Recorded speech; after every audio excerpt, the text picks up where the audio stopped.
My name is Cathy Fuentes-Rohwer, and I'm the chairperson of the Indiana Coalition for Public Education of Monroe County. Our organization is dedicated to empowering the public with information about the issues that face public schools and hopefully getting them involved to not only improve public schools but protect them from some very damaging policies that happen at the state level. So in that vein, I'm co-moderating with Eric Smedley, who's Associate Director of Bands at IU Jacobs School of Music. And we have an amazing panel. We have the Dean of the Jacobs School of Music down there, Dean Gwyn Richards. And Jon Hansen, the Orchestra Director for MCCSC.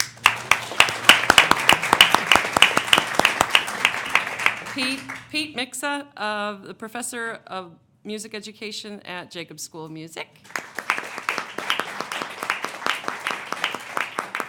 Cathy Heise, Fairview music teacher here in MCCSC.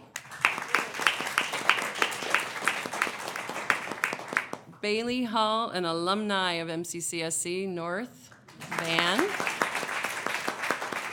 And Janis Stockhouse, the Director of Bands at Bloomington High School North. So our title today is what Beyond the Test Score, the value of music education. And I'm very thankful for an audience and people watching at home. And so all of you should have received a 3x5 card, so if you have any questions during this panel, please write them and hold them up, and somebody will come and collect them and bring them over here to us so that we can ask that after everybody has about 5 minutes to give their presentation. The dean has to leave early tonight, so if you see him disappear off your TV screen or off the stage, you will know why. He's excused. It's an excused absence. So we'll start with you. Thank you so much, and thank all of you for taking the time to be here tonight. I thought it's the perfect time of day, the transition from day to night. I always love this moment in the day because so much of the day is spent in cerebral fashion. There's not a lot of room for the visceral, the emotional. And as I head to the concert tonight, I have to admit that one of the most favorite things I enjoy at a concert is to watch the audience. And what I most often find in the audience is the connection between two people during a concert, a hand reaching out for another hand.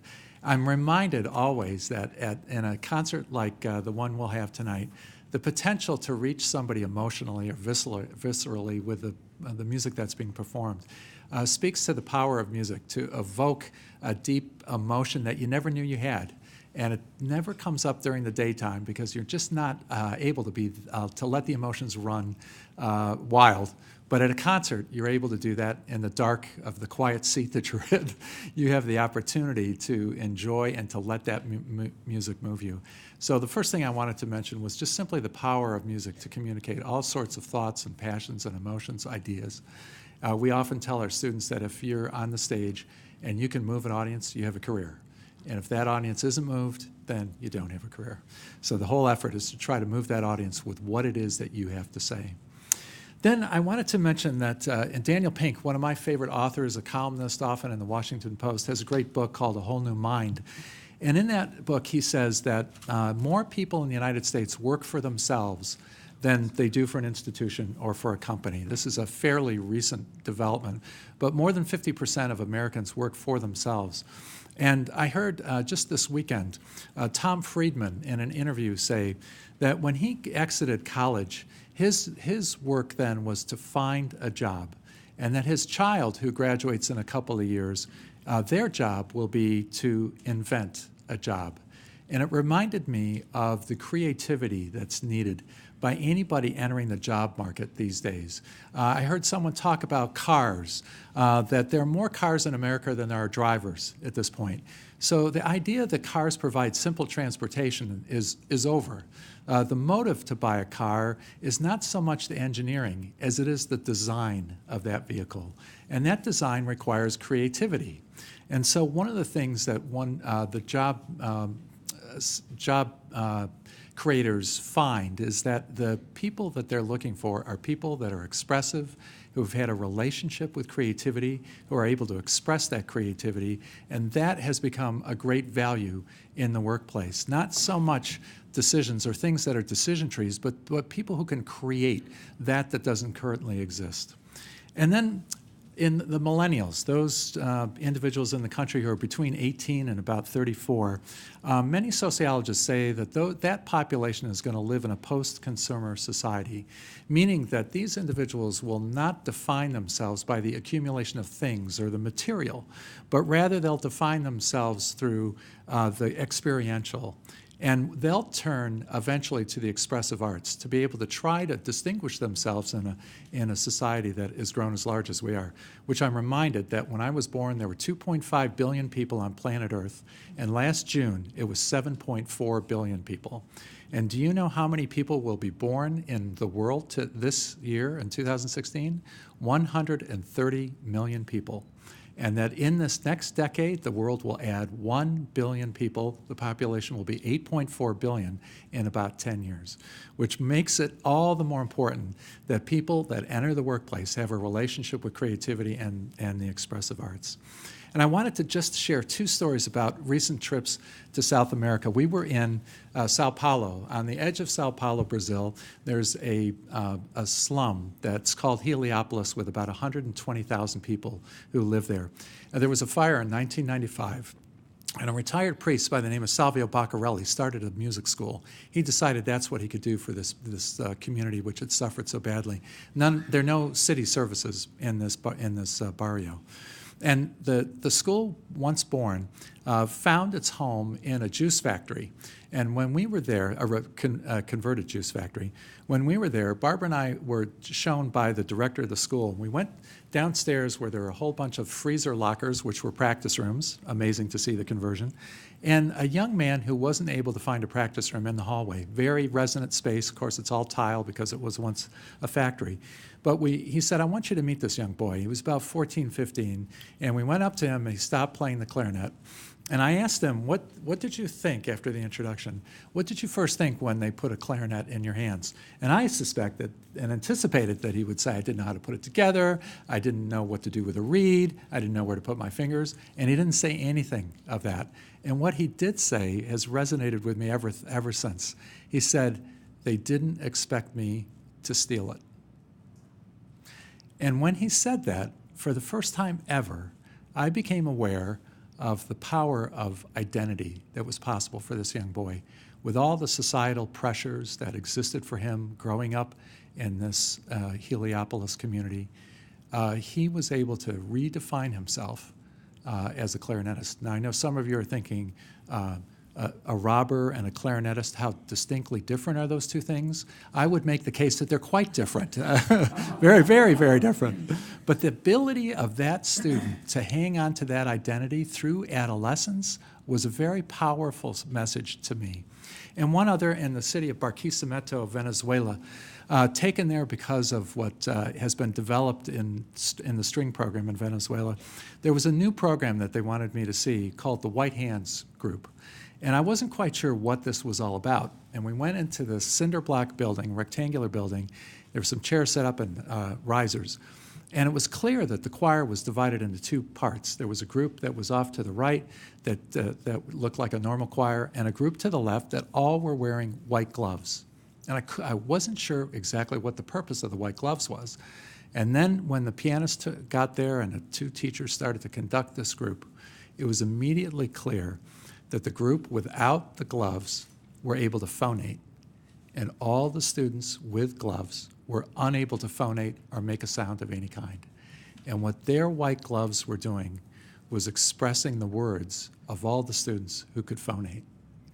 And if you had told me moments before that the students with the white gloves would be as expressive in their communication as the students who could phonate, I wouldn't have believed you.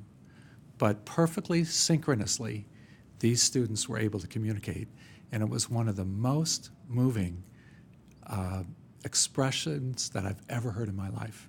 It meant so much to them to tell that audience what they had to say, and they didn't utter a sound. And I left that cinder block building thinking, the ability to express what they had to say without the ability of exciting the airwaves in that room was as powerful as anything I've ever experienced. And the need for them to express that. So the role of creativity, the role of a relationship with the expressive arts, and what it means in the world that we now live in and the world that's going to come is more powerful and more important than ever before. And so what often is considered a special needs this day forward always to be considered an essential. And it's got to work its way into the curriculum because the power of the creativity that needs to be nurtured in all the young people that imagine themselves to be employable citizens and contributing citizens is essential in this day and age.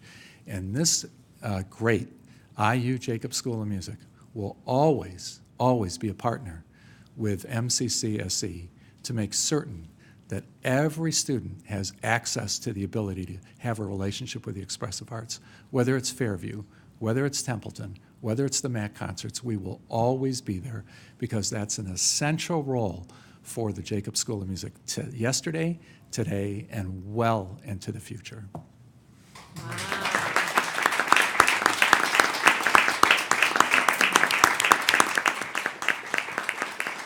Thank you.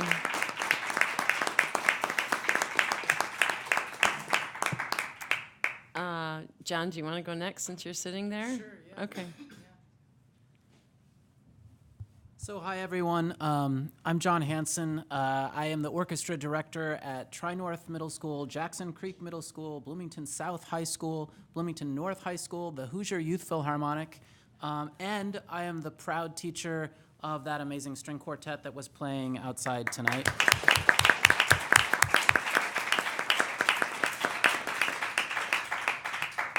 I started teaching 25 years ago after doing my student teaching with the amazing Jane Gauker, who is here tonight. I think over the years, my idea of what my role is as a music educator has really changed. As a first-year teacher, I thought about the things I needed to teach my students. I thought about all of the fundamentals that they needed to learn. And since then, over the years, I've learned there's a lot of other parts of being a teacher and a lot of other important components of music education. I'll list some of them for you here tonight, and probably what's going to happen as I list them is the view is going to broaden out. So at the end is a bigger picture. I'll start with what I do, the fundamentals, the nitty-gritty. My students have to know the keyboard. They have to know where the half steps and whole steps are, where they can find those notes. They have to read music. They have to know time signatures and key signatures. If you were to visit any of those 4 schools that I listed, you would probably right now, unless someone has erased them, you would probably find a circle of fifths. It gets written on the board a lot. And I feel like my students are beginning to understand that, if not all of them already. Why is a down bow on a strong beat? Why is an up bow on a weak beat? The sequence of half steps and whole steps in a major scale, in a minor scale, in a natural minor scale, harmonic minor. What did I leave out? Melodic. We talk about tone production, tone color, and how do you achieve that? The ratio of the weight of your arm to the speed of your bow. We learn Italian musical terms. So far, these high schoolers, the ones sitting outside, they can tell you what meno mosso means, poco più mosso, scordatura, ponticello, and accelerando. That one they know really, really well. Baroque style versus Romantic style, the dry, secco eighth notes in Baroque music. Being able to do a tasteful glissando, perhaps in Romantic music. all of those are fundamentals that we work on. Next, I'm jumping out just another layer. Music education introduces students to their cultural legacy so that they can benefit from it and also pass it down. So far this year, we have studied and performed works by, and this is only October, so J.S. Bach, Henry Purcell, Peter Ilyich Tchaikovsky, Bernard Herrmann, Eric Whitacre, Camille Saint-Saëns, Charles Gounod, Edvard Grieg, and because the Night of Dance is coming up on November 4th, I hope everyone can come, Johann Strauss, more Johann Strauss than you could shake a stick at. So when they learn this music from the inside out, they are getting into the minds of the genius of these composers. You could say that, and I believe it's true, that when you listen to music, you're getting into those minds too. But the only way I can describe it to you is a little bit like reading the book versus going to the movie, right? When you are practicing this inside and out, backwards and forwards, these notes, you're getting a little glimpse into genius. Stepping out just a little bit further, as a music teacher, I'm an advocate and an ally to my students. I believe that teachers should be an extension of their students' families. Some of the most important conversations I've had with students have not necessarily been about how many sharps in the key of A major, but more being a soundboard and an adult that they can trust. They do know how many sharps in the key of A major. Lastly, and this is the really big picture, just backing out very, very far, I feel it's my role to raise good human beings. Students who know music know beauty. To me, the definition of happiness is knowing that the world is full of beauty. Music, above all, has the ability to reach into our souls, and not all students will become mathematicians or scientists. Some of them will become violists, we hope, or poets. So for me, it's our job to teach all of them. Thank you.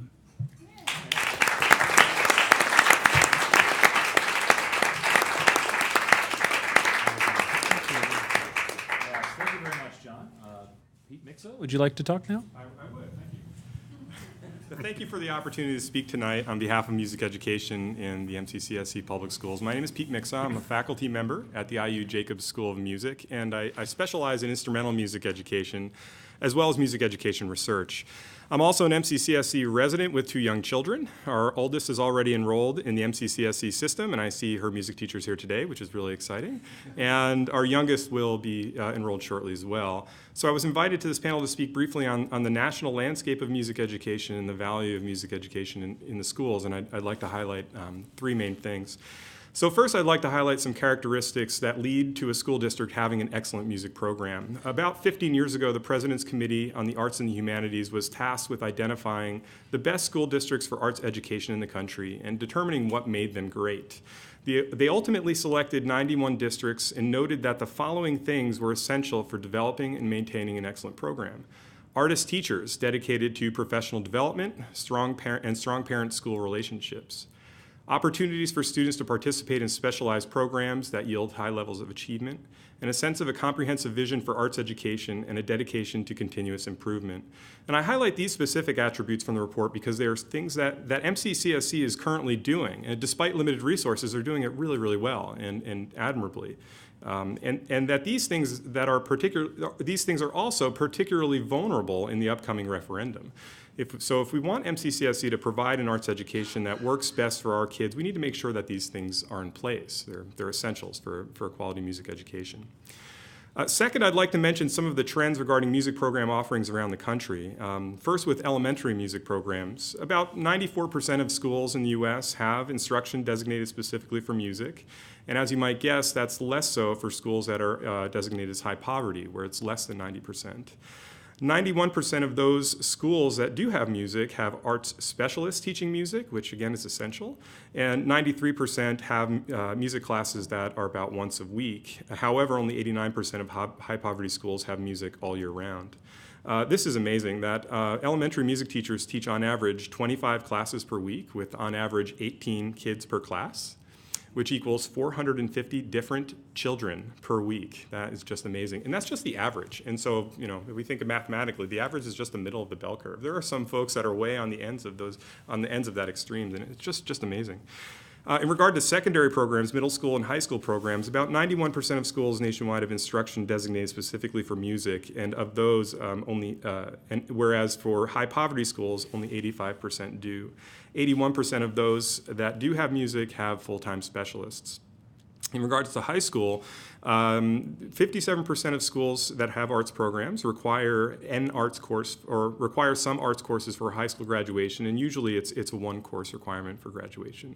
In secondary schools, teachers on average teach about 8 classes per week with 24 students per class, which again equals 192 different students per week, which again is a heavy load. In regard to instrumental programs most commonly begin in 5th and 6th grade across the country and meet around 3 to 5 days per week. And we found that retention in instrumental music programs nationally is best when kids start around 5th or 6th grade as well, rather than later. Those are the general statistics, I suppose, for where we are nationally in terms of systematic and comprehensive music education programs. But again, those are average figures, and it's important to recognize that for underserved populations, those figures may not necessarily apply. And for example, there's been some recent research that shows that minority students and students of low SES have much more limited access to private sources of music instruction. So if schools do happen to cut music programs in any way, those who could perhaps benefit the most from having a music program at their schools will suffer the most as well. It's the outlet they have. So another element of the national landscape to consider is federal legislation. In particular, the Every Student Succeeds Act, or what's commonly called as ESSA. The ESSA is the update and revision of everybody's favorite No Child Left Behind Act, which has had, of course, a significant negative impact on the arts in public schools. Regarding music, the ESSA is notable, though, because it names music as a subject that contributes to a well-rounded education. It names music specifically rather than just the arts generally, which is an important thing when it comes to reams of federal legislation to have that specifically be there. In addition, the ESSA brings changes regarding school accountability measures, and it suggests that states are allowed to declare that indicators beyond standardized academic achievement scores can be used as measures of success. So this suggests that broader issues such as school climate and arts participation rates could be recognized as indicators of school success by the federal government and by the state governments. And so last, I'd like to list a few things that music participation has been shown to be related to, above and beyond the tremendous value, of course, of developing as an artist and all that entails, such as the things that John just mentioned, which are really important. It's important also to note that some of the things that I'll talk about in a moment are benefits that have been documented as a result of actually doing and participating in music in a comprehensive and sequential music curriculum, and that any potential effects of music outside of musical experiences or musical abilities, these effects take time to accrue. And then lastly, these effects are often documented among instrumental students specifically, though no offense to singers. So just quickly, music participation has been shown to cause, and I stress cause because there are controlled experimental studies that demonstrate this, cause increases in IQ, as well as executive function, which is key to students maintaining focus and attention and being able to reason and infer and deal with information in working memory, and has also been shown to cause improvements in reading and listening abilities, different auditory abilities. Music instruction has also been shown to reduce cognitive decay that appears as a result of aging, in particular, again, working memory and ability to process information as we get older. And as neuroscientist Nina Kraus, who visited IU just last week, in her visit to IU said, and I quote, "A life in sound creates scaffolding for cognitive abilities." And the auditory experiences that students undergo through music instruction and the kinds of changes that happens as they adapt their bodies and brains to that instruction really benefit us broadly. Music participation is also related to adaptive social behaviors among adolescents. For example, music students are more likely to, and I'll just give you the laundry list here, be on time, not skip school, have a positive perception of school, recognize the importance of helping others, be concerned about social justice issues, be less likely to engage in underage drinking, and have a stronger sense of belonging in schools. These are all things that are reliably shown to be associated with participation in music. And I don't say caused there, of course, but associated for sure. And then finally, correlations commonly found between music participation and academic achievement really describes music students as a remarkable group of peers. I mean, really characterizes the students that benefit and gain from music in schools in an amazing light. So for example, music students are likely to exceed students who don't participate in music in standardized test scores, in high school GPA and ACT scores. They're more likely to go to college and attend. They're more likely to have higher college GPAs. They have been shown in some select studies to perform higher on standardized tests of creative thinking and creativity, and also have demonstrated and also are documented to have higher degrees of self-esteem. So if you think about the kinds of resources in the public schools that that music is an amazing resource for some of the best students in our school, and perhaps some of the reasons why they really love going to school. So I'd like to close my contribution to this panel with this last quote, and it's kind of a doozy, and I apologize, it's a little bit long. It's like 3 sentences, so. But it's from neuroscientist Mark Lewis. Indeed, the transition to adolescence has been described as a massive reorganization of prefrontal cortex, allowing increasing efficiency in the circuitry of decision-making, self-regulation, and abstract thinking. However, this may also be a period, adolescence that is, in which individual differences in interpersonal capabilities, emotion regulation skills, and personality structure are at a peak sensitivity and most vulnerable to environmental influence. The consolidation of these characteristics over the years of adolescence, which is the final phase of prefrontal pruning in the brain, may represent a loss of degrees of freedom and individual development that can never be regained. And so think about the value of the kinds of experiences students can have when as they develop from these early elementary ages into being high school students. This is really the sweet spot in terms of really maximizing their potential intellectually and socially and personally. And music definitely can help us capitalize on that as educators and as concerned citizens in our community. So that's my turn. Thank you.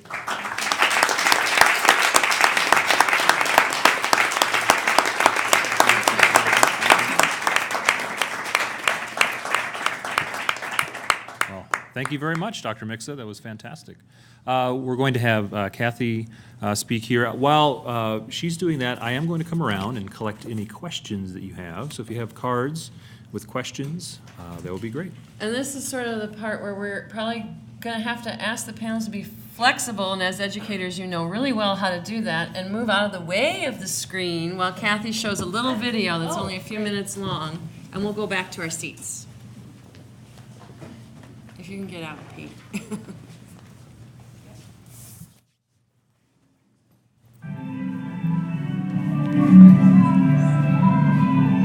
And now and do it again. A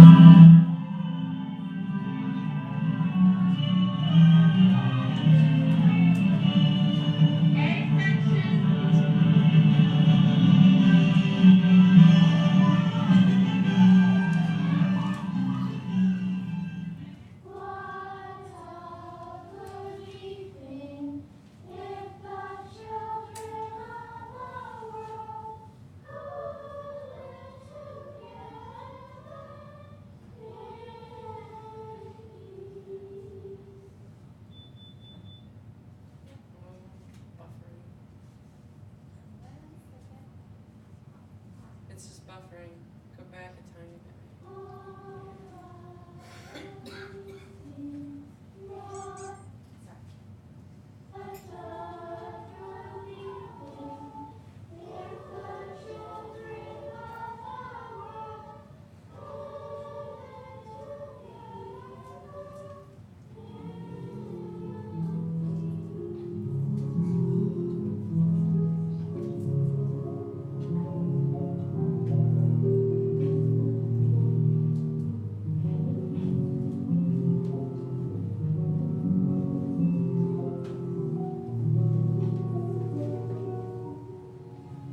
Megan, can you put the lights up again?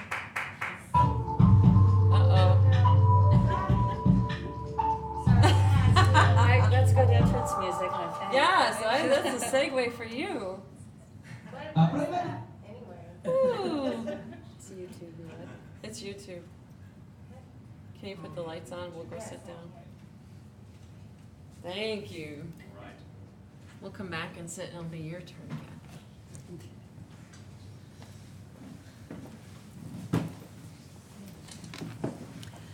I think if you went to any elementary school in MCCSC, that this is a wonderful example of what you would see teachers doing. And as you can see, music is how we transfer regular curriculum instruction to your children in a most unique and beneficial way. Not only do we teach music, we also teach sensitivity. We teach writing, which, as you saw, writing with popsicle sticks and music notation. It also enhances writing skills because you're writing left to right. You're looking at iconic representation of sounds. And so there's a much deeper meaning in elementary music than just going in and singing songs or banging on a drum. We sit and we talk and we collaborate and we think of all those things that make music enhancement in the classroom as well as music enhancement for your child in the music classroom. I went to the Kelley School of Business Leadership Training last year. And one of the biggest things that businesses wanted children to be able to do, or students graduating from high school to be able to do, is to be able to work in groups and collaborate. And in music, at any grade level in elementary, going on through junior high and going on through high school, you're going to see nothing but collaboration with knowledge, with listening skills, and with performance skills, each one excelling in their own expertise. So this is what music does for children. This is what music does for middle schoolers. This is what music does in the high school area. I am very fortunate to work at Fairview. Fairview is a school on the northwest side of the city. We have a 90% free and reduced lunch. We have awful lot of backpack buddies go home. But they are some of the most beautiful children that I have ever had the opportunity to work with. I'm here to talk to you about music not just being a specials, but music being special to your children. And it is not specially expendable. And for our children, it's absolutely essential to be able to participate in these kinds of programs. And I say I am really fortunate to be at Fairview because we have specials that are infused into the classroom with our Artful Learning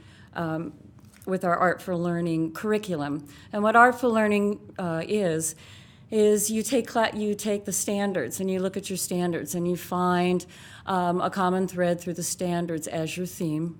You come up with a significant question, which is something that through any kind of curricular emphasis, such as history, or if you're looking at social studies, or if you're looking at math, or if you're looking at science or reading, there's a thread that goes through everything. And we take that and we look at it through the artist's eye with a masterwork, which can be an artwork. We actually have Stomp, which is one of our masterworks this year, and that is representation of systems. And you take those and you build inquiry centers that bring out a portion of each curricular subject that you want them to focus on. And then they get to be creative and make their own creation that is representational of their knowledge. We include all ELA standards. We include all math standards. We include social studies standards, science standards, dance standards, music standards, art standards. So it's an all-encompassing curriculum that really gives a child a more global aspect of how this all fits together, how an artist looks and how they use perspective, how they need to use math, how architecture is put together. And so the arts are not just used as a separate special subject that the kids are sent to. We actually infuse it into the curriculum, so we don't just have specials, we have an Artful Learning Specials Day. and that happens every day at Fairview. We are also opened as a performing arts school last week, and this gives us a wonderful venue for showing the public and showing our children how arts is absolutely necessary in every aspect of your life, and you see it and use it in every aspect of your life. The performing arts part offers my kids at my school opportunities that they would never have before. Our performing arts night last week, we had 400 people who came. I saw parents that I've never seen before. I saw more engagement from parents. I saw more engagement from community members than I ever had before. And this is all because arts has been pulled into a school rather than having your children be taken out of the school in order for that to happen. I'm going to use our string program as an example. We offer strings as part of our regular music curriculum in first and second grade, and up until this year, it's been an after-school activity in third and fourth grades. We lost a lot of kids because of that, because they don't have transportation. We've got parents who work 2 jobs. We've got single-parent households. Then it's not possible for them to come back to school or stay at school. Now that strings is a portion of our school day, we have already upped our numbers by 34 students who would have continued if they could have, but they couldn't because of their own circumstances in their home. And that's one of the things I think having the arts in school really hits, is that these are kids. All kids deserve opportunities. All kids deserve to discover more about themselves than what is represented in a textbook. And we have higher engagement at Fairview now. We have higher interaction with parents. We have a higher focus. I've asked teachers before I came here, I said, what do you see the biggest change in what's happening? Our children are focused. Our kids are really happy to be here. This is not a have-to thing. They're excited about the school day. They're excited to see what comes next. And they bring that enthusiasm and that focus into the classroom again after we have done Artful Learning units and incorporate that in, or they've worked with a specialist who's come into our school. I've seen a big change in just the few months that we have been at Fairview. I have a student, and I have to use a couple of vignettes here just to give you an idea, who a lot of times has some behavior problems. He has some social skills problems. And that student will stand in a violin classroom and look at me and go, Miss Heise, I can do this. I am good at this. And that is our challenge, is to channel that enthusiasm, put that into work in the classroom, and encourage that student and be there for that student and say all those things that you know about yourself in that place, take into your classroom. That's just one of several students that I can think of. Our students are living their dreams. Our students never thought that they would have an opportunity to be able to participate in these kind of programs, and they would not have if MCCSC hadn't had the forethought to bring this into our school. And for that, I am very thankful. I see more smiles. I see kids who are ready to come to school. I see kids who are ready to go to work. And I think that's the biggest thing that I want to say tonight, that opportunities in music for opportunities for every kid is only going to channel this into the high school, only going to channel this into junior high. My string kids are going to go forth and go into Tri-North and go into strings. They all know that. They all are ready to do that. Our African drummers, our dancers, our singers are all ready to go into the next level because they're excited to take it to the next step. And for that, I want to say thank you.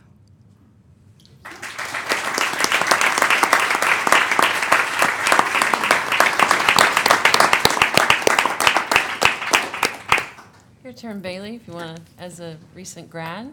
Yes. Hello, everyone. My name is Bailey Hull, and I'm a current freshman at Indiana University pursuing a double major in international studies and French with a minor in music. And I'm also a recent graduate of Bloomington High School North, where I spent 4 incredible years under Miss Stockhouse. And I was asked to come talk panel today for a student perspective, what band meant to me and how it's changed my life, how it continues to change my life as well. And I could probably talk about that forever, but I've been told I have 5 minutes. So the benefits of music education are obviously insurmountable, and especially since I was able to participate in a band program as well developed and successful as Bloomington North, and to grow up in this town with the support and influence of the Jacob School of Music right down the road. And so a few other panelists have talked about this, but often when people speak up about the benefits they've received from participating in music, the most popular is the undeniable improvement in kids' grades and their abilities in learning and their academics, and that's wonderful, that's fantastic. But for me it was, and still is, the other benefits. Learning a new skill, specifically for me was the clarinet, and being a part of the music world and being part of something I could be proud of was the most important. And being a part of the music world, music made me interesting, and music makes me happy, and music probably made me a little smarter too, bumped up my SAT score, which I greatly appreciate. But I think the primary reason we should provide a music education to all students should be for those reasons, because that's what I was taught from music education, and I was taught to be more musical, for a lack of a better word, to appreciate all aspects of music, and was taught to respect the process of learning how to play an instrument, which is completely valuable in its own merit. And building off that, band helps some people become who they're supposed to be, and that sounds really cheesy, and it's about to get even more cheesier, but it takes kids who think they're ordinary, and you put music inside of them, and it shows them a whole new life, a life where they hear music in everything that they do. And once that's unleashed, it's hard not to want to share that with everyone. And I think that's why a lot of us are here today, because we want to share our love of music and share why it's so important that it continues with other students. And that's also why I constantly pester all of my friends who did band in high school to join the Marching 100, which I'm also involved in. Even if it's a great opportunity, and I want everyone to be able to share the love of music with me. And that's another individual benefit, is wanting to share your love of music. But no, the benefits of music education is about being musical, and that's a very simple and general term, but it gave me a better understanding of myself. Being musical gave me a better understanding of art and the world, and how I can think and express myself. And when you're young and you're 14, and you want somewhere to go where you can understand yourself and feel comfortable about yourself, and that's how I felt participating in my band program. I attended middle school at Jackson Creek, which does not feed into Bloomington North, so as intimidating as high school already is, going into a new school where I knew absolutely no one was a scary, scary thing. And there's that stereotype where before band you're all shy and you're clammed up and you just don't want to participate even. But and then after band you're this social butterfly, and I think that is a little true for me. Before, after band camp, when I started a new school, I had 120 new friends. Before school even started, and I felt comfortable, and I felt myself at Bloomington North. And so I also have to thank Janis Stockhouse a lot for a lot of that. But to wrap everything up, I read a quote online a few months ago, actually, that perfectly described what's happening with music education, what we're trying to prevent. And it's that music classes have been the ugly ducklings of school curriculums, the last course to be added and the first course to be cut. And that's 100% on the dot, and as a result, students aren't able to experience the benefits that have been mentioned, and thus not receiving a well-rounded education or curriculum. And evidently, although some may try to argue against it, music education should definitely be present in all schools. Thank you.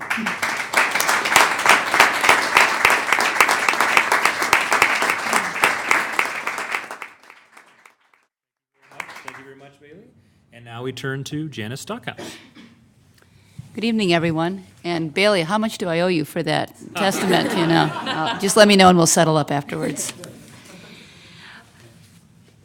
I wanted to be a band director ever since the beginning of my sophomore year in high school. I had a few lucky things happen to me, like parents who forced me to take piano lessons. And they didn't have to force me to take trumpet lessons. I wanted to do that. And then they sent me to Interlochen for a summer, changed my life. And then I was so fortunate to just accidentally, I swear it was totally accidental, last-minute phone call, because Leon Fosha visited my high school to see a student teacher. I didn't even know about Indiana University in the music school. I was from Chicago. I thought I was supposed to go to school up there somewhere. And so I landed in the Jacobs School of Music. And then the most incredible thing of all would be to have Ray Kramer as a mentor for 4 years. So I had a very lucky background. And then when the MCCSC gave me the opportunity to teach at one high school for now 36 years, I've gone back to what the mentors have advised me and what they showed me, and I've been allowed to to build a band program of our own design, thanks to the MCCSC and the administration at North. So they asked me to talk a little bit about this band program. We're a medium-sized school, 1,500 students. That shouldn't matter, whether it's a high school of 250 or a high school of 4,000, you know, every student deserves an opportunity in music. And one of the things that I believe in is a balanced band program, which means opportunities for students in all three areas of band, that being concert band, jazz ensemble, and marching band. I believe this balance takes constant nurturing, you know, because the public will want to talk about the marching band because they can see the visual excitement and all that. And a lot of school band programs are run by that marching band. But if you're vigilante about it, you can make concert band exciting and jazz ensemble exciting too. So we have a concert band program. There are 3 concert bands. Each has about 60 members. And the great thing is they're ability-based. So not age-based, but ability-based. Those concert bands present 3 full-length concerts per year. They go to ISMA contests in the spring. And the highlight of our year, I suppose, is the end of the year when the symphonic band usually goes to state finals and usually finishes in the top 5. We've been doing that now for 32 years. That's when the contest began. It's a great thing for students to get excited about classical music. It's a great thing. We often travel with that top band to perform at a national contest. Usually they're prominent composers or college band directors that work with our students. It's definitely a bonding weekend. The orchestra does a similar thing. And it really gets our students out in the world to see what other bands are doing around the country. It's a good thing. We do in-depth work also teaching our students the music fundamentals that John described. And that's really important that you teach fundamentals, but make it fun and make it, you know, always building on it. I feel really proud that I think we have some good musicians that come out of our program because of the way we run it. We try to bring in some guest artists and guest conductors each year. That's easy to do with wonderful Jacobs School of Music support. Thank you very much. And on a typical year, like this year, we have 15 students who have just been accepted to an honor band coming up, which will be directed by Dr. Smedley here. There'll be numerous students, again, from band and orchestra going to solo and ensemble, which is a really, really great thing to see them get excited about, mainly nervous, about playing a solo by Mozart or playing in a woodwind quintet or a percussion ensemble, whatever the case. And we usually have 10 to 12 students make the prestigious IBA All-State Honor Band. So there's something like for the very, very top students. After high school, a few students even go on to major in music or minor.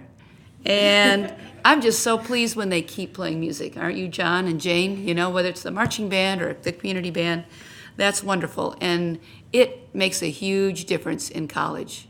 They are a part of something. They are a part of something. We also have a jazz program.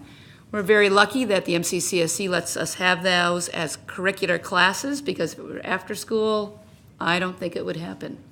There's just too much going on these days. They also give full-length concerts. They go to many jazz festivals, ISMA Jazz. They have really good results usually, and are announced as honor band and da-da-da-da.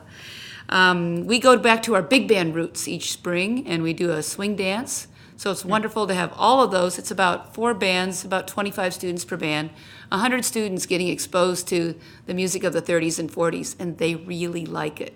They think it's really cool. There are even students from the school that come to our swing dance, and like a lot of them, more students than you. I do. You come to that too?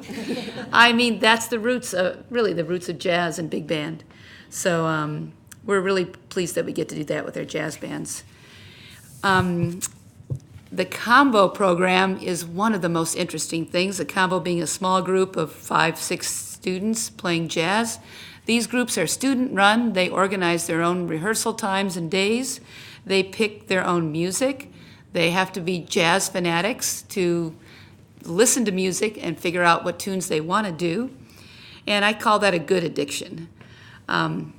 Usually this leads them to learning how to write down music because they have to take things off the recordings if they cannot find actually a lead sheet. And the great part about imitating the sound of jazz from listening to it. I mean, you have to hear it, just like we've talked about tonight. You can't just read it on a paper. I mean, you have to do both, but hearing it, how great. They have to learn how to transpose. They have to learn how to write backgrounds, harmonies. They have to have become a semi-professional rhythm section player because there's no music. You have to know what to do by just looking at the lead sheet. And of course, the horn players, they have endless chances to take solos. So they're like in hog heaven if they're in a combo. And we're really proud that we can offer that to them. We also have a marching band program. Our marching band program is really under the direction of my colleague, Mr. Thomas Wilson. At our school, it's completely extracurricular, it's completely volunteer. The kids choose to be a member of this group. There are no membership restrictions based on ability or grade. That means seniors are marching right next door to freshmen or even sometimes an 8th grader. And talk about a level playing field. I mean, everyone has to do their part. We call the marching band the heart of our band program. We feel our most dedicated and most enthusiastic band members are in that marching band. Goodness, the amount of time and energy and dedication they put into the marching season is unequaled in any other thing at our school or in the program. Approximately 120 students come together in late July. They learn dedication, commitment, that striving for excellence, it's all a worthy pursuit. They learn to cooperate and collaborate with students from different backgrounds and capabilities. There are no shortcuts to success in this endeavor, and that each person is part of that whole, and they are all individually important to that whole working together. We keep a winter percussion and winter guard ensemble running so that those specialized areas can continue to grow during the off-season, and it's all a great combination, all these groups working together. In conclusion, I believe that participating in any of our bands teaches students so much more than just music, as was talked about here tonight. Responsibility, dedication, work ethic, teamwork, fun, self-confidence, kindness and empathy for others, leadership, equality for all. And then music just can unlock this passion that helps students to recognize greater things in the world than their laptop or their cell phone, and maybe to even recognize beauty. It may sound cheesy, but this quote of Plato's is my favorite. Musical training is a more potent instrument than any other because rhythm, harmony, and melody find their way into the inner places of our souls.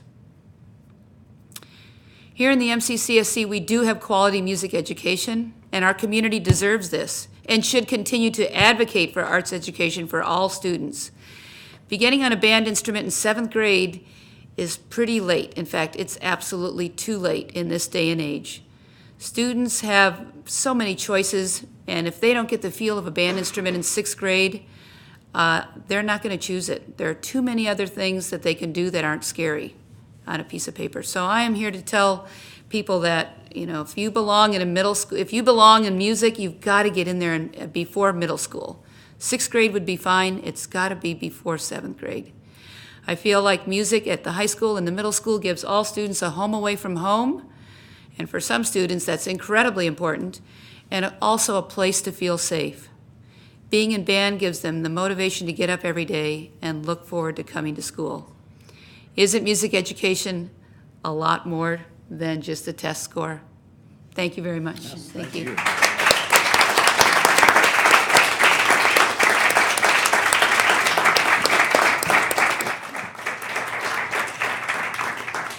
What we're going to do now is we have some questions that we've collected, and I believe Claire Tafoya is going around and maybe getting any additional questions.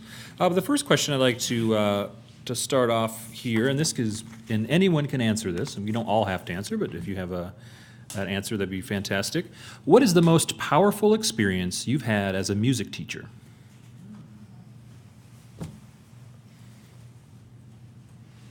This one's hard. I'm sure there's a lot, yeah. Playing in the dark with the marching band.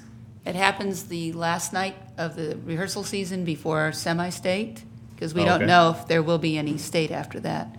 So we come inside after the rehearsal. We let the seniors give a 1-minute talk if they want to reflect on what marching band and band has meant to them, because that could be their last rehearsal night that night. And after they've had their chance to tell their little stories, and maybe a few tears are shed along the way because it's very sentimental, then we turn all the lights off and play the marching band show in the band room in the total darkness. Wow. And that's really powerful for lots of reasons.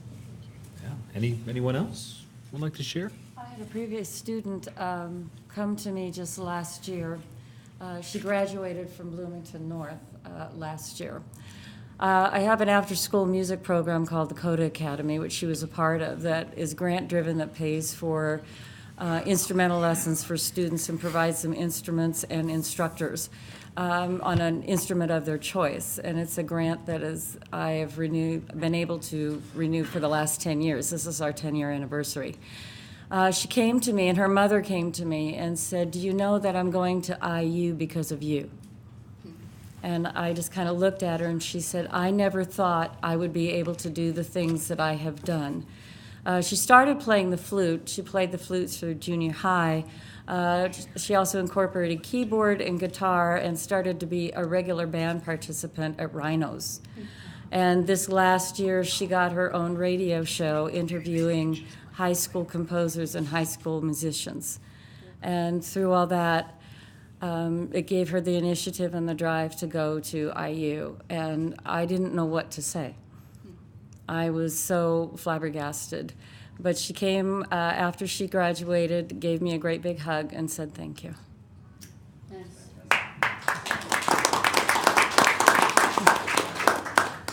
John, did you have something? Yeah, so I could brag about my students and the wonderful things they've done, and I'd love to. I'll do that later if anyone wants to hear. But it's those students kind of on the other end that made big impacts on me. I had a particular student who was a bass player who never practiced, and she was present at the rehearsals always. For me, she ended up getting into Columbia on a track scholarship, but music was her thing. She didn't practice for me, but you could see her face when we played, and you could see that she loved being there, and it meant so much to her. Just last weekend, a student's mother told me that the only reason her daughter comes to school is for art class and orchestra. And that made a very big impression on me. So there's a statement here that someone put in here. It said, it's imperative that every legislator and senator in our Indiana State House hear Dean Richards' comments. I don't know how we do that, but it's imperative.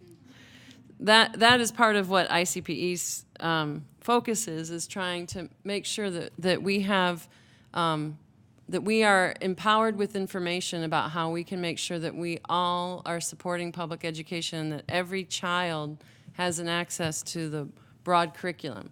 And as we defund schools and insist on measuring success in our public schools by only 2 subjects, language arts and math, and that's our success. So I think almost everybody in this room would say that that is not our definition of success, that we want more from our schools than that. We just talked about how music education is not just about learning the mechanics, but leadership, creativity, collaboration, cooperation, and all of these other skills that kids need to be citizens in our society, in our global society. So what do we say is a successful school then? If we are going to throw aside the idea that the state determines as success, what would any of you say is part of a successful school? For me, it's about preparation for the future, not for the past. And I think too many of the curricula that we see around the country is exactly that.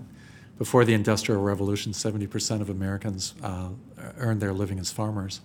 Today, 1% earn their living as farmers. And we haven't even seen the advent of artificial intelligence. There's a lot of people who worry about what artificial intelligence will do and what it'll mean to human beings. And in a book I read this summer by Kevin Kelly, who started Wired magazine, he said this: I know there's a part of artificial intelligence that worries people, and it's the part where the machine gets smarter the more it does what it does. And it's not entirely easy to say why it does that, and that worries people. But much like what happened in the Industrial Revolution, what will happen with artificial intelligence, it'll tell human beings what the experience of being alive is. What is it about? The Industrial Revolution made it possible not to do menial, repetitive tasks for a living. And it made it possible for people to be dancers and painters and writers. And the best thing about what the advent of artificial intelligence will do, it'll teach human beings once again what it means to be alive. And they will find new ways of spending their time. Don't worry. Wow. Do you have another question?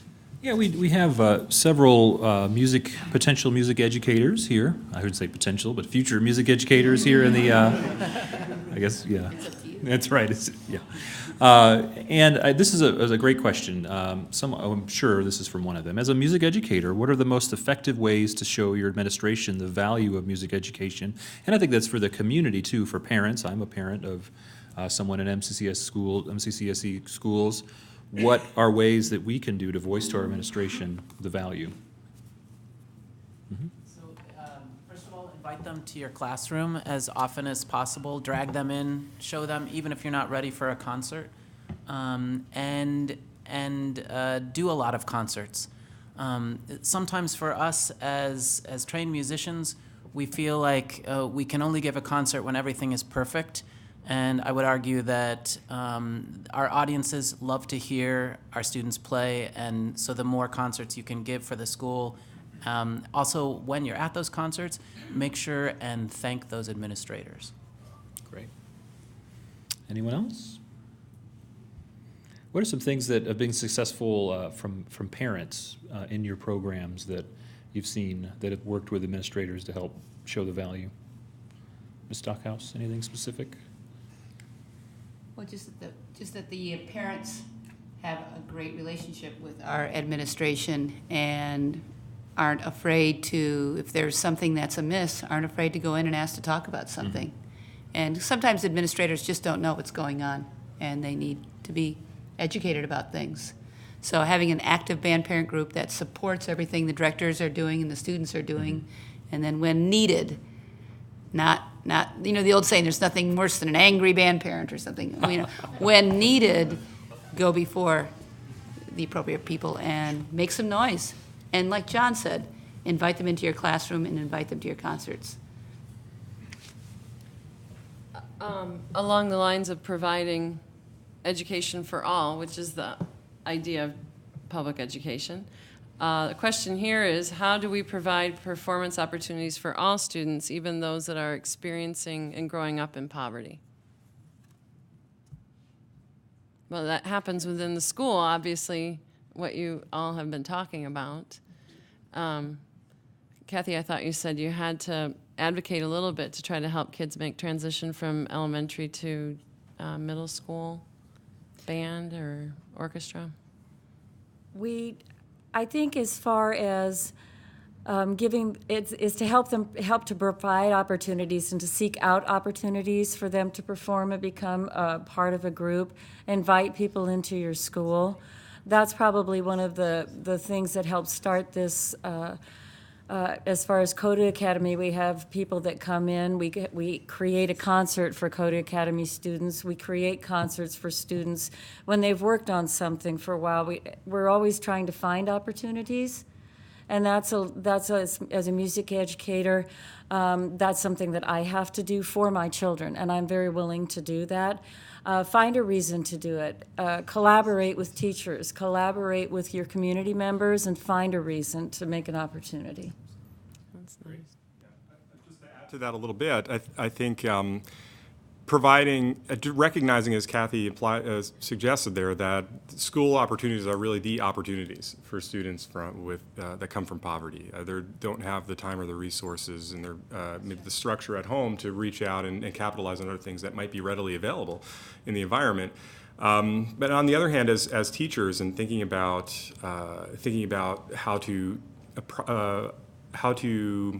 address all students, I think it's important probably, and something that Cathy I'm sure does really, really well, to recognize that students come with needs unfulfilled, and to think about programs that can help to satisfy some of the needs that need to be satisfied before even music making can really happen.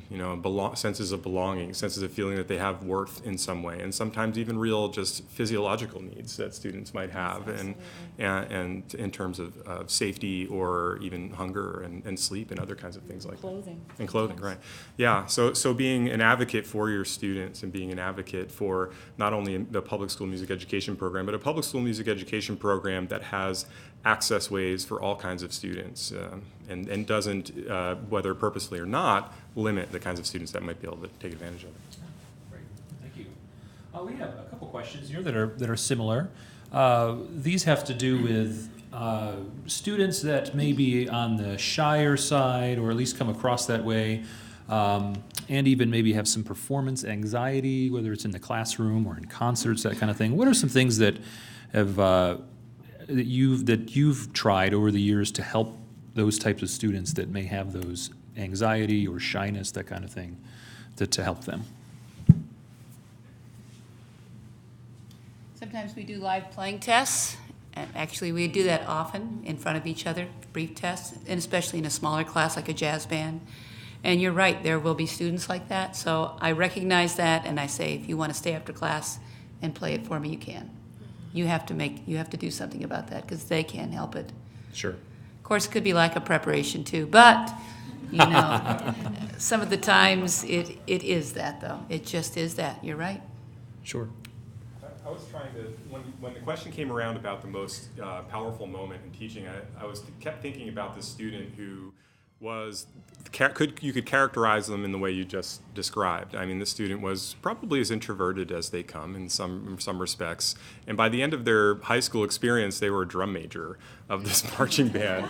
And how does that kind of magic happen in terms of teaching a student that it's okay and it's safe to be comfortable with who they are and expressing themselves and interacting with other people? And I think a lot of the benefit of a music program that is just built into the process, especially at the high school level, but also at middle school levels, is just the sheer amount of mentorship that's possible through working with peers that are the same age and peers that are older too. It's a real consistent phenomenon to see in music programs at the high school level, older students adopting younger students one way or another and really showing them the ropes and helping them fit into a social group in one way, and you see younger students modeling themselves after those older students all the time. And I think the structure of the system can be helpful in and of itself in that sense. Yeah, John. One thing I say about nerves to my students, because believe me, this comes up a lot, is first of all, we all have it. And what it means to me is it means that you care. I think if you didn't care about that concert, you wouldn't be nervous. it wouldn't matter to you. So it's a way of them channeling. They care so much about it that turns into nerves. So it really is a good thing. Bananas are good to eat before a concert. Trust me. It's good for nerves. Also, jumping up and down before a concert is good. Getting the focus of the students right before the downbeat, saying something a little silly or making a face at them is really a great idea. Plus, it makes them laugh and they look on the stage like they're happy instead of this sort of thing. Absolutely. We also have several questions here concerning music in the elementary schools. Of course, we have great general music programs, and we've heard from Fairview, and we've mentioned Templeton. There are a couple questions here about the performance arts in elementary schools. Mainly, we're seeing choir, band, orchestra, those types of things. We know that at least on the band and choir side of things, we start here in the 7th grade. And strings, we do have a program that starts in before school 5th grade and 6th grade, right? That's across the district. There are people that want to know, is there an effort or talking or that going on to get more of a comprehensive performing arts program, band, choir, orchestra during the school day during the 6th grade or before? Anyone like to speak about that? There are some parents in this community who would like to see that, and they're actually been meeting as part of a small task force. But before we can really go forward with such an idea, we have to have the support of all the elementary music teachers, elementary principals, of course the MCCSC. And it all depends on the referendum passing, you know. So we'll see how that works out. But yes, there are people in this community working to advocate for music, choir, orchestra, band in the school day for 6th graders, that they're ready for it. Great, fantastic. As we used to have. Yeah. And for me, for string players, 5th grade is really too late to build technique and have strong players coming into the middle schools and the high school. 1st grade would be an ideal time to start strings.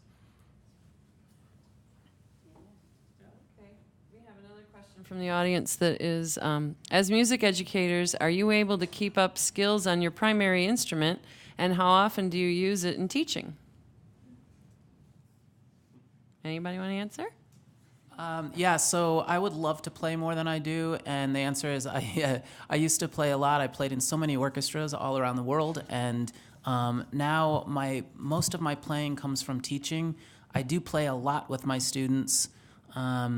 And here in Bloomington, I haven't been bringing my violin into school because I'm at so many different schools. My last school, I just had it at school all the time. So what I do is I just grab an instrument out of a student's hands and play, and they're getting pretty used to it.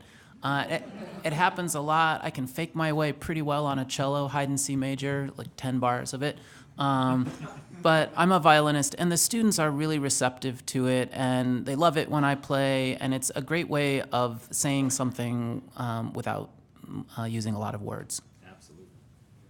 I think that was a very, very good question. And that is tough. It is. But if there's a will, there's a way, and there are usually community groups, and maybe you can't practice 4 hours a day or 6 hours a day like you used to, but if you can get into some kind of group yourself, that's a great thing. You don't want to let your instrument go. Pete? When I was teaching in the schools, I probably practiced about an hour a day pretty consistently. I didn't get any better, but I probably practiced about an hour a day. No, but that's my own problem. So, but I would play gigs and have a steady studio of students as well, and that really helped keep you playing. And also did a recent study of the Strategic National Arts Alumni Project, which is a national survey of graduates of music programs that they do each year. This program actually housed here at IU, the SNAP study it's called. And one of the questions on there is how often do you play and perform? And there's a sub-question too where you can see, are you a music educator? And so we looked at people who are K-12 classroom music teachers and how often do they perform. And it's probably 9 out of 10 people are performing all the time. They're really playing a lot. And I think sometimes when you think about becoming a music teacher, for example, you worry that that's not a possibility. But as Janice said, if there's a will, there's a way, and there's opportunities. Yeah, me personally, try to commit to something at least every couple months. It'll force me into it. And sometimes, like with the summer music clinic, we have a faculty recital, and I say, all right, I'm going to do a solo on the faculty recital, which is kind of scary, but for me, that's how it works. We have, well, a last question that's kind of two questions. The first one was that last legislative session, there was in Indiana, there was an outcry by music educators to the state board meeting about some restrictions that they were going to do on the curriculum or in state law that would diminish the chances for people to have, or diminish music, school music in some way. I don't know if you, Pete, can answer that or what that was. Does anybody know what that was? That there was a lot of... I think we have an audience member that might know. Christian? Yeah, so I was on the board of directors for the Indiana Music Education Association for 2 years, and there was... Why don't you grab that mic? Run up here, because you won't be recorded. Hop on stage like Price is Right, and so we can record your response there. We want to hear from you. Yeah, pretend to be the dean. Go. He's not here. So I was on the board of directors for the Indiana Music Education Association for the past 2 years as a collegiate representative. And we do a lot of lobbying for and advocating for music education in the state. So we're a partner state with NAFME, which is the National Association for Music Education, as many acronyms as you'd like. And so we basically get our information from them, see how it affects schools in Indiana, and then lobby and advocate for it as far as what we know is best for our state. So I think what you're referring to is how they were trying to remove the requirement of arts for high school graduation, which is something that the president of our organization actually spoke about, which is something that no other organization chose to speak up about, and the decision was delayed and delayed and delayed for so long that it happened to be decided while teachers were not teaching. It was pushed to a summer session, which is unfortunate because it's very hard to activate teacher membership in the summer when they're trying to vacation or relax. And it's a decision that I think will continue to be talked about for a very long time, because I don't think that there was anything final that they decided upon, that it has to be this or that. And I think a lot of the problem is the ball's in the court of the corporations, the school corporation, to say, we want this requirement, or this is what's best for us. So that segues into this question, which is a great aspect of ESSA, is that it begins to allow schools and school corporations to define a well-rounded education.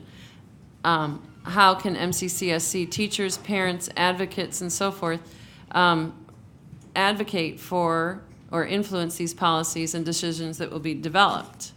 And my answer, not as a panelist, but here, is that you join Indiana Coalition for Public Education. We are all about the well-rounded, deep and breadth of curriculum, depth and breadth of curriculum, and advocating at the state level. I was at the State House during some of that. We watch what's happening, and you join us. We have membership forms right out there, and you can go on ICPE-monroecounty.org and our website to join us. But I think there needs to be more communication, because parents will advocate for music. We saw this when it was cut in 2009, the cuts happened in 2009 statewide, and then we lost our extracurriculars, and we put a referendum on the ballot in the fall, which is about to expire in December if we don't pass it November 8th.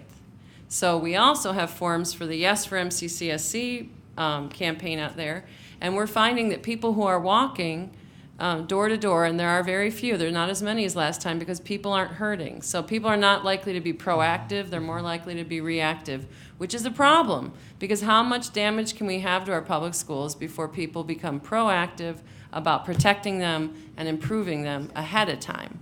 Well, that's what ICPE is trying desperately to do, and we would love for you to join us. But for Yes for MCCSC, we have people come back who said, oh, I voted on that yesterday. I didn't know what that question was. I said no. We have had people fill out their ballot in an absentee ballot who said, oh, I didn't understand it, so I didn't answer the question. Voter information is hard to get to people. That's why we need volunteers. So there's an opportunity for you to fill out a volunteer card out there, or people watching, but we need to make sure that we're hitting those houses with some form of voter contact so that this referendum passes, or else we can't even talk about enriching our public education, our music education, because it may be at stake. It may be on the chopping block as it was last time. So that was a really great question, and I hope that everybody is coming away ready to advocate for strong music programs in our schools, because this is for children of poverty, this is for children of means, this is for everybody, for our future citizens. So I want to thank our panelists tonight for being here.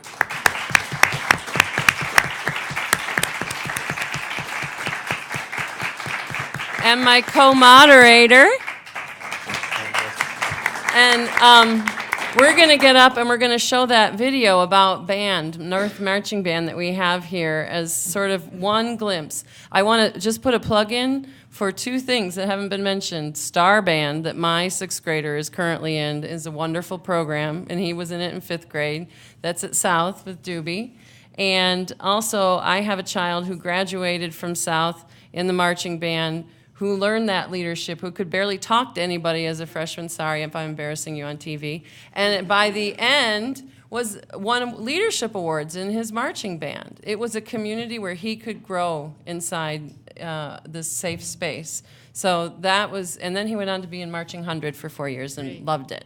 So yay for music, and let's watch this video. Yeah. Thank you, Cathy. Yes, thank you.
all of the ideals that I got from this band and Mr. Wilson and Ms. Stockhouse absolutely carried through with me into my college years, and they probably will for the rest of my life. They made the best friends in band.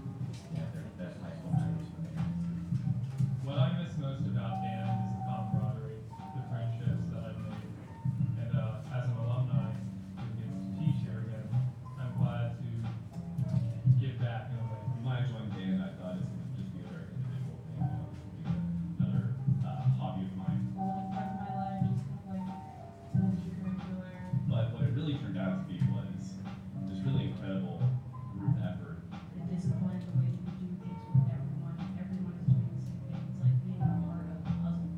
And that feeling was just, it was more than social, because the marching band is a unit. And that is just a feeling that I really value. Being in marching band is one of the best choices you can make in high school. You have your best friends in high school, you have the best memories, it'll be the best choice you can make. Without band, I wouldn't have much of a social life. I wouldn't be talking with people. I wouldn't have nearly as many friends. I wouldn't have